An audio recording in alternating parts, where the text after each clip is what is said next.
For the family of 4 siblings killed in a wrong-way crash in Waupaca County. People from across the area coming to mourn the loss of Danielle, Fabian, Lillian, and Daniela Gonzalez. In the First Alert Update, Jason Zimmerman was there as the family spoke about the lives lost.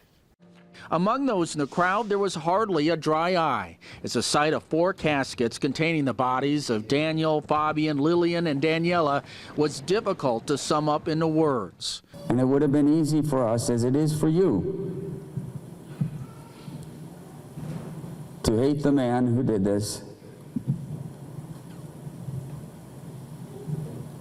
to let our hearts be filled with anger and rage.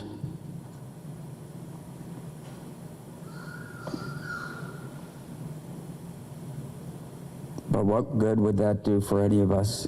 The siblings' stepfather, Pastor Kurt Schilling, led the service inside Waiawega Fremont High School, where relatives also spoke about the dreams and ambitions of all 4 kids. Daniel and Fabian dreamed of being mechanics and owning their own house.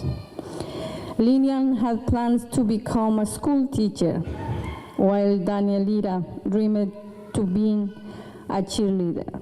The family also made another plea to elected officials as they try to get the one surviving sibling, Jorge, to the U.S. from Ecuador so he can grieve with his mother, Paulina. No mother should ever go through what my dear wife, Paulina, has suffered, going from a household of 6 to 2 in a second, to empty bedrooms where our children, stuff is there, but their souls and their joy and their laughter and their companionship is no longer with us.